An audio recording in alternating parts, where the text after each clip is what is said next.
So hello students, welcome back. In this video, we'll see implementation of some of the operations on queues, right, in C programming. So that is implementation of these queues by using an array. And we saw that our queue is going to be an abstract data type. Abstract data type means we'll have queue as this object. This object. Inside this object, there will be an array. There will be an array which we'll call as data array, right? There will be a variable called as front and there will be a variable called as rear. So this complete structure, this complete object will be called as queue. Now the question is how to create such objects, how to create such object, because you see, if you see inside this queue object, this queue is the name of this complete object. I'm putting this oval or circle kind of thing around this just to indicate that these three things are together. They're inside this queue, right? And this kind of object can be created by using a structure, because this kind of object or this is a variable. Queue is in fact a variable. So these kind of variables can be created by using user defined data type, right? Because there is no inbuilt data type in C which will give us this kind of object, right? What is inbuilt data type? Inbuilt data type is integer, character, float, etc. So if I say int a is a variable of integer type, I'll get 2 or 4 bytes of memory depending on the computer or machine. So a is a variable. So inside a I can store an integer value, right? So if I say float b, I'll get memory, and inside that memory I'll be storing only float variable. But if you see a float value here, but if you see this queue, inside this queue I am having this array, right? 0, 1, 2, 3, and 4. I am having this variable. This is a separate variable called as f. Right? This is another separate variable called as f. So I'm storing many things inside this queue, and these things might be heterogeneous, right? They might not be here. They are all integers, but they might be heterogeneous. The array may be character array or float array, and these might be integer variables. So how to and these all things are inside queue. So how to create such variables in which I have heterogeneous data in C, and such variables can be created by using user defined data type, user defined data types. And C, in C, there is a provision called as struct. By using this struct keyword, we can create our own data type, right? Our own data type. They are called as user defined data, because there is no data type in C which will give me such variables, right? Like if I use int, I'll get int, right? Int variable, right? In which I'll be storing only integer data, right? So there is no data type in C which will give me such variables, right? So but there is a provision in C that the user can create his or her own data type by using this keyword called as struct, right? So I'll have another detailed video on structures, but here I'm briefly telling you, because the main thing here I want to discuss is implementation of operations on queue. So struct queue, and inside this queue, what are the things I have? This array, right? And the type of this array is int. Data is the name of the array, and I am going to store integer data inside this array, and the size of this array. Now, what is the size of this array? In this case, 5. What will I do if I make this if I make it 5, right? Or if I this better way can be done by using a macro, right? This can be better done by using a macro. I can write this 5, but there is a chance that it may get changed, or by mistake this number might get changed, right? Or if I use some variable int size, and then I say data of size, then there is a chance that this variable size may get changed. So what will I do here? I'll use a macro called as hash define size 5. Now what is this? This is a macro definition in C. So this size is, now there is int size is equal to 5, right? Right, in this case the size is, the value of size is 5. Here also the value of size is 5, but the difference between these two is later in the program I may say size equal to 10. In this case I may say this is valid, right? That means easily this size value is getting changed. But when I define this size as a macro, I cannot change the value of this size later in the program, right? By mistake it may happen, we will not, if we do not deliberately change it, intentionally change it, but by mistake it may happen, and that will affect the queue, that will affect the queue size, right? So that's why rather than using the variable like this, we'll use the macro, right? And then I'll simply say that the data of I'll simply say data of size. Right, now it is as good as saying data of 5 because size is 5, right? So int data is an array whose size is 5, and then I have two variables, int f comma r, right? So this is the structure which will be using so this is the data type. Now this struct q is a data type, it's a data type like this int is a data type, no? And this a is a variable of this type. Similarly, this struct q is a data type now, and this data type was not already there, we have just now created it, right? Now merely creating or defining a data type will not allocate you memory. We have to create variables of that type like this q, right? So how will I create variables of this type? By saying struct, this s is small, by the way everything is small here, right? struct q, right? So capital Q, right? Now this q is a variable of this type. When I say this, I get this, exactly this kind of variable, right? So these things are enveloped inside this, right? That means this entire structure is called as q. This entire structure is called as q. In fact, in memory there is no circle or no wall like this. In memory, in computer memory, when you have this, when you create this q object or variable of this struct q type, you get a memory, a state memory. What is the size of this? Data of 5. That means this is an array of 5 locations, and each location is of, let's say we are on 32-bit machine, or where integer takes 2 bytes. So this is 2 bytes, 2 bytes, 2 bytes, 2 bytes, 10 bytes for this array, 2 bytes for this, and 2 bytes for this. So 14 bytes of memory will be allocated to you. 14 bytes of memory will be allocated to you. So 0, 1, 2, 3, 4, right? So this will be data, right? Then you have 14 bytes of contiguous memory will be allocated to you. Then you have this f, and then you have this r. And this complete structure, right, is called as q, right? So this complete structure is called as u. Contiguous 14 bytes of memory is allocated to you.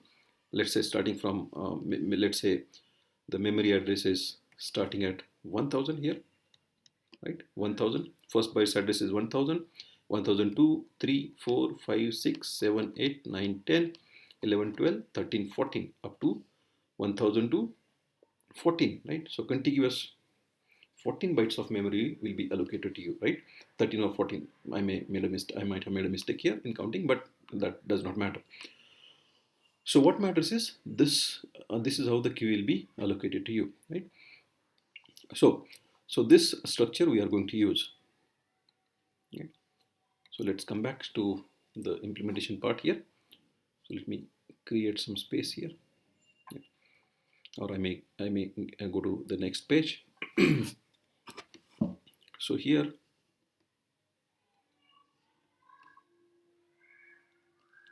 So what we have is, we have this q object, which is like this. In this I have this data array and this f and this r, and showed you in, I also showed you how this is stored in memory. You have this data array, then f, and then r. This is data, this is f, then this is r, and this complete structure is called as the complete memory. This complete memory is called as q. This complete memory is given a name as q. Now if you want to, of course I'm assuming that you have a little bit knowledge of structures. So if you want to access this array which is inside this structure, how will you access this? You need to say name of the structure q dot name of the element which you want to access. This data is an element of this q, right? This data is inside this q. If you want to access this data, you have to say name of the structure q dot data, right, of, let's say, 0. So I'm getting access to the 0th location here, right? So if I say q dot data of 0, I'm getting access. If I say 10, so 10 will be stored here, right? If I say q dot f, I'm getting access of this f, right? F, so is equal to -1.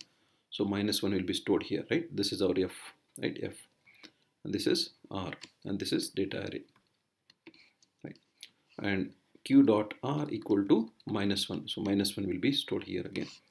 So that is how you access the elements of the structure, right? Name of the structure, dot operator, name of the element. Okay, so now we also saw the structure which we'll be using. Now there is one more question here. I said this is how you will get memory. So in memory, every byte has address. So this is the starting byte. This is the starting byte of this object q or variable q. This is the starting byte, let's say, right? Starting byte, and this address, starting byte's address is, let's say, 1000. The addresses, memory addresses, are hexadecimal, but for our understanding, we are taking simple addresses. So this is 1000 is the address of the starting byte, let us say. So and this happens to be this is also also called as base address of this q object, memory address, right? Base address 1000 is also the base address of this q object, right? And when I pass the address of this structure q or object q, I'll be passing this 1000. When I pass the address of this structure q or this variable q or this object q, I'm passing the base address, right? Okay, so we're going to pass this address. That's why I told here. Now, so this is, now we have created, we have seen this. This is the structure definition, struct q, int data of size, int f and r. This is the structure. And let's say we create this q variable inside main function. Inside main function we create. This is our, we are going to write complete program, but for now, let us just write small code in pieces. We are going to write this code. In main, we are going to create this struct q, right? This q is an object of this structure q type, right? So now you might be seeing that I am again and again, whenever I want to create an object or I want to use this data type as struct q, I need to write this long thing called as struct q. So is there a shorter way to write this? Yes, there is a shorter way to write this. So what is the shorter way? By using type def. Rather than writing this, what will I do? I'll say type def struct, right? Type def struct, and then int data of size, right? Int f comma r, right? And then I'll write here q, right? So now when I use this type def struct and this q, I need not again write this struct q. I'll simply write, rather than writing this, I'll simply write q only. q, right? So this q, all right, rather than writing struct q, I'll be writing only this q. This is the advantage of this type def, right? So q, this q object is created like this, and this object is always, let's say in main, we have created this object in main. Whenever I call, this is an abstract data type, that's why we'll be calling various functions to perform various operations on this object. So I was talking that this q object is always created uh, as far as this our program is concerned. I will be always creating this q object inside this main function, right? So this q object is created inside the main function. Then I will call various, I will perform various operation on this object by calling the various functions, right? So for example, we have just now created this object. What is the first thing that we do, right? We will set this f and r to -1. That means we will initialize this q. We'll initialize this q object. So I'll call a function init, initialize, right? Initialized, initialize, and to this initialize function, I will pass this q object. So rather than passing it like this, right, it will be called by value. It will be called by value. If I do like this, what will happen, right? This initialize, let me write the code for initialize here only. Void, right? If I have this, if I'm passing q object from here, I need to have a q type variable here.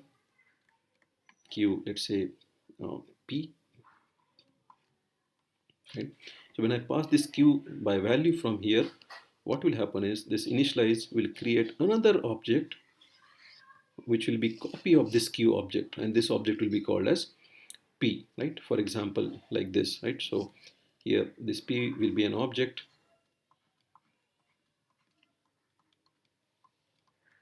f and r, right? So what is happening here is q is passed by value, whatever the contents of q, right, those will be passed to p, right? And in fact p is the copy of this q, p is the copy of q, right? And then when I say here p dot f equal to p dot r equal to -1, so we'll do initialization, but that initialization will be of not original q but this p object, right, which is the copy of this this object q, right? So that is why this is happening, because we have done it by call by value. So how to avoid this? How to avoid this? So this can be avoided by using something called as call by reference. That means rather than passing this q by value, what will I do? I'll pass the memory address of this q, memory address of this q. This and this are the same object I just showed. This is just memory representation of this q. So I'll pass the memory address of this q, and to initialize, I'll say initialization, hey init or initialization function, this is the address of my queue I'm passing to you. Go to that queue. Do not create your own copy. So I'll pass the address. How will I pass the address? By using this ampersand symbol, right? Ampersand q means address of queue. Address of queue means base address of queue, which is 1000 in this case, right? So when I pass the memory address from here, what happens is when I pass the memory address, I need a pointer here. I need a pointer here. Normal variable will not work because I'm passing the memory address, right? Now, when I pass an address, I need a pointer, right? Whenever I pass a memory address, I need a pointer. Now, what type of pointer? What is the type of this queue? The type of this queue is this struct queue, right? Or queue. So that's why the type of this pointer is also queue. I pass the address of the queue type variable. That's why I need a queue type pointer here, right? So now this p is not a copy of this uh, q, but p is pointing. P is a pointer to q. P is a pointer to q. Now this p is a pointer to queue, right? Now we need to access the contents of this queue by using p, because in initialization function or initialize function, I don't know what is the name of this queue, right, which is this queue. I don't know this. This is local to main. This queue is defined in main. This queue name is known in main. But in initialize, I don't know that name. But initialize, I have a pointer p which is pointing to that queue object, right? So whenever I want to access the contents of this queue in initialize function, I should access those by using this pointer. So this is the concept of pointer to structure. I have this pointer to this structure. Now, how will I initialize this queue? Initialization of this queue means setting f and r to -1. So I want to access this f, I want to access this r by using this p pointer. So this can be done by saying p arrow f equal to -1, right? So name of the pointer, arrow operator, and name of the variable or element you want to access, right? This is how you access the contents of the structure pointed by a pointer. Name of the pointer, arrow operator. This is an arrow operator. On the keyboard you will have this hyphen or minus sign and this greater than symbol. You can create this arrow operator, right? So p arrow f equal to -1. So -1 will be set here. Similarly, p arrow r equal to -1. So -1 will be set here, right? So that's how we initialize this queue object which is there in main. So what I did, I passed the memory address of this queue object, and this memory address is stored in the pointer p, right? I pass the memory address of the queue type object, so I need a queue type pointer here. So I need to pass by a reference. If I pass by value, the copy of the queue object will be created, and that object will be initialized. The copy will be initialized, not the original one, right? So that's why I need to pass by a reference. That's the reference means pass the memory address, store the memory address in p, right, and then use pointer p to access the contents of this queue object. So that is initialize function. Now let us see the other function. So the other functions we'll see in the next video. This video is already very long video, right? So see you there in the next video.